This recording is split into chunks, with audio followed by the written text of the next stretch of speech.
Moja ya maswali ambayo yanaulizwa na wengi ni kutaka kujua juu ya historia ya Israeli ama taifa la Israeli au wana wa Israeli. Lakini kiuhalisia historia ya Israeli ipo kwenye Biblia. Ukisoma kitabu cha Mwanzo, ukisoma kitabu cha Kutoka, Mambo ya Walawi, ukisoma Kumbukumbu la Torati, Hesabu, kitabu cha Joshua, Waamuzi pamoja na vitabu vya Wafalme, vimeeleza kwa kina tu kwa habari ya taifa la Israeli ama wana wa Israeli. Mimi naitwa Pastor Innocent Mashauri na haya ni maarifa ya kimungu kupitia madhabahu ya Siri za Biblia. Natamani nikufundishe kwa uchache kuhusu historia ya Israeli. Sasa kiuhalisia ni kwamba hakuna mahali popote pale ambapo pameeleza vizuri historia ya Israeli kama kwenye Biblia takatifu. Hata kwenye kurasa kama za Wikipedia na kamusi nyingine zote ambazo unazifahamu zinatoa taarifa zao kuhusu taifa la Israeli kwa kunukuu tu kutoka kwenye Biblia. Hivyo hakuna mahali pengine historia ya taifa hilo inaweza kupatikana isipokuwa katika Biblia takatifu. Tatizo kubwa tulilonalo ni kwamba tuna uvivu mwingi wa kusoma Biblia na badala yake tunatamani kusikia vitu tu kutoka juu juu ama kuelezewa na watu wengine ambao labda tayari wameshaisoma. Namba ya madhabahuni ni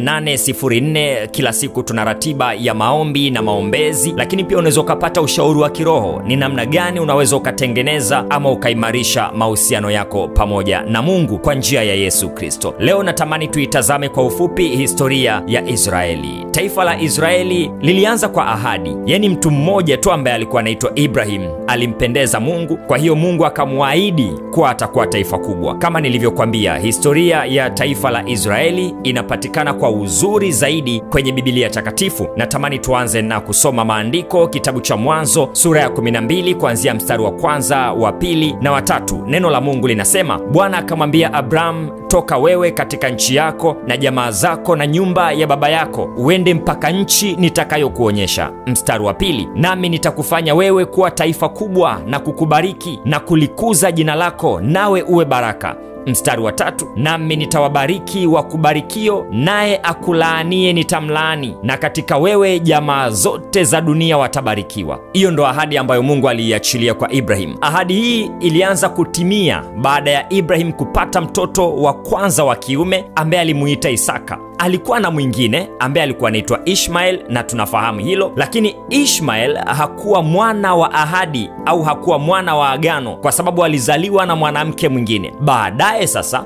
Isaka akamzaa Yakobo, yule mtoto wa ahadi ambaye alikuwa anaitwa Isaka akamzaa Yakobo, na Yakobo ambaye ni mjukuu wa Ibrahim akazaa watoto 12. Hawa watoto 12 wa kiume ambao walizaliwa na Yakobo waliitwa wana wa Yakobo au watoto wa Yakobo. Lakini ulipofika wakati fulani au majira fulani, Yakobo jina lake lilibadilishwa na kuwa Israeli. Hii historia hatutaweza kukwepa Biblia. Kwa nataka nikuonyeshe kwenye kitabu cha Mwanzo sura ya 32. Naomba nikuonyeshe mstari wa 24, nikuonyeshe namna jina la Yakobo lilivyobadilika na kuwa jina la Israeli. Biblia yangu inaniambia hivi, Yakobo akakaa peke yake na mtu mmoja akashindana naye mweleka hata alfajiri. Mstari wa 25, naye alipoona ya kuwa hamshindi, alimgusa panapo uvungu wa paja lake, ukateguka uvungu wa paja la Yakobo alipokuwa akishindana naye. Mstari wa 26, akasema niache niende maana panapambazuka. Akasema sikuachi usiponibariki. Mstari wa 27, akamuuliza jina lako nani?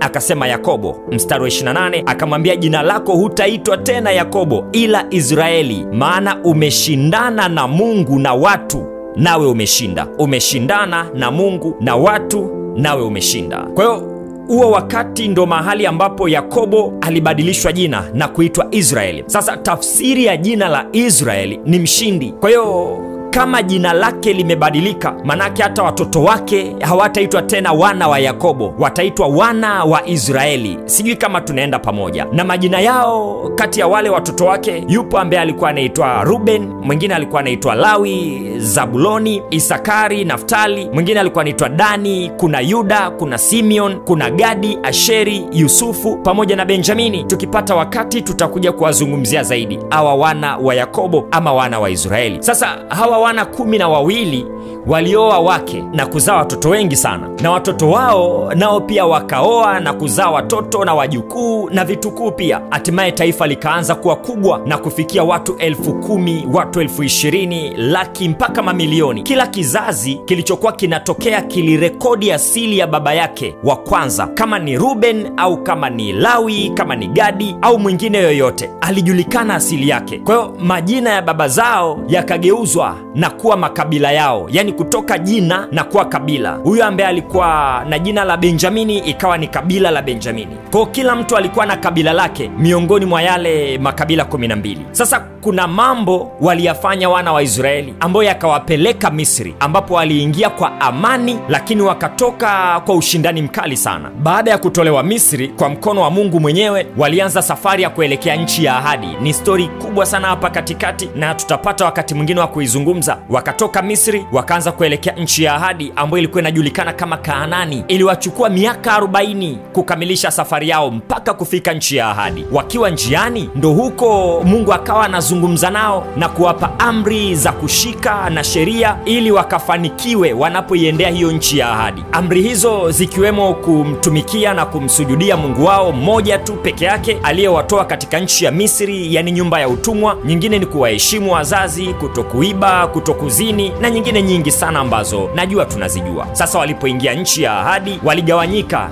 nchi hiyo kulingana na makabila yao. Kabila lenye watu wengi walipewa sehemu kubwa ya ardhi, kadhalika yenye watu wachache walipewa urithi mdogo pia. Wana wa Israeli walipitia vipindi virefu vya kumsahau Mungu na kumrudia. Kizazi kilichofanya mabaya zaidi kiliadhibiwa na Mungu, na kile kilichofanya vizuri katika kuzishika amri na sheria za Mungu kilibarikiwa na kikafanikiwa pia. Hivyo Mungu aliwafikisha katika nchi hiyo na kuwafanya kuwa wengi sana, mamilioni, na kutimiza ahadi ya Mungu ambayo alimwahidi Ibrahim. Kama tunakumbuka vizuri, ilipofika wakati wa ahadi ya Mungu kuuokoa ulimwengu, alimtuma mwanae mpendwa ambaye alizaliwa katika taifa hilo la Israeli, katika mnyororo wa kabila la Yuda. Yesu alizaliwa maskini, lakini alikuwa mfalme. Alikufa kifo cha aibu, lakini alipofufuka alipata heshima. Yesu alifanyika kuwa wokovu kwa Waisraeli wenyewe pamoja na watu wa mataifa, yani sisi wengine. Watu wa mataifa ni watu wa mataifa mengine yote tofauti na taifa la Israeli. Waisraeli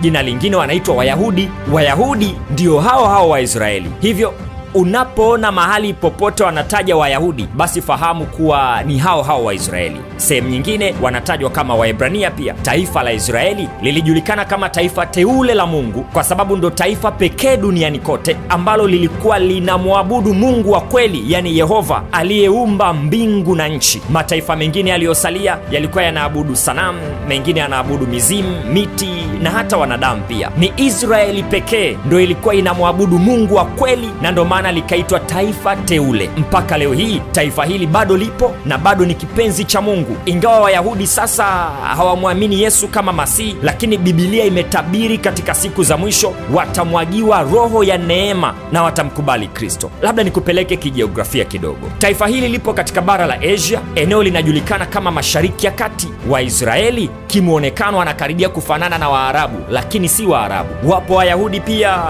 wanaoishi mataifa mengine ya nje, na nchi ya Israeli ina udogo wake, lakini ina utajiri mwingi sana, ijapokuwa asilimia kubwa ni jangwa, na kwa sehemu watu wake wamejaliwa kuwa na uwezo na ubunifu na swala la kuvumbua mambo. Idadi ya Waisraeli waliopo Israeli sasa hivi inakadiriwa zaidi ya milioni 9. Nchi ya Israeli ndo nchi pekee duniani yenye idadi kubwa ya maadui kuliko nchi nyingine zote, kwa sababu imezungukwa na nchi za Kiarabu pande zote ambazo zinalipinga vikali taifa hilo. Pamoja na maadui wote, lakini bado Mungu anawashindania kwa sababu anakusudi nao katika siku za mwisho. Kwa sababu baada ya unyakuo wa kanisa kupita, Mungu atalirudia tena taifa hilo kwa nguvu na kuwapa watu wake moyo wa toba. Wayahudi wote watatubu kwa machozi na maombolezo kwa uchafu wote walioufanya, kwa sababu walimsulubisha Masihi wao, na Bwana atawasamehe na kuanza kuwashindania tena kama nyakati za kale, na mataifa yote yatapanga vita dhidi ya taifa hilo na Mungu atalishindia yote. Hatuwezi kueleza mambo yote hapa kuhusu hilo taifa la Israeli, lakini kwa urefu zaidi jitahidi kusoma binafsi Biblia, hususani kwenye vitabu 5 vyote vya Musa. Na ukihitaji kujua kama Israeli ilikuwa na mfalme au la, hakikisha unasoma vitabu vya Wafalme. Ukitaka kujua kama Israeli ilishawahi kwenda utumwani tena kwa mara nyingine, nenda kasome kitabu cha Mambo ya Nyakati. Ukitaka kujua kuhusu hekalu la Mungu lililokuwepo Israeli, hakikisha unasoma kitabu cha Wafalme. Lakini ukitaka kujua makuhani walikuwa ni kina nani na majukumu yao na mavazi yao na kwa jinsi gani sadaka zilikuwa zinatolewa katikati ya wana wa Israeli, nenda kasome kitabu cha Mambo ya Walawi. Ukitaka kujua kwa urefu zaidi safari ya wana wa Israeli, mambo yaliyowakuta njiani wakati wanakwenda Kaanani, nenda kasome kitabu chote cha Hesabu. Ukitaka kujua ni kwa namna gani walishindana vita na kutoa urithi wao wakati wanaingia Kaanani, hakikisha unasoma kitabu cha Yoshua. Ukitaka kujua sheria walizopewa na hukumu pamoja na ahadi na aina ya vyakula ambavyo waliamriwa wavile na vile walivyoambiwa wasile, hakikisha unasoma kitabu cha Kumbukumbu la Torati. Na ukitaka kujua kwa jinsi gani watarudiwa katika siku hizi za mwisho, hakikisha unasoma kitabu cha Warumi. Lakini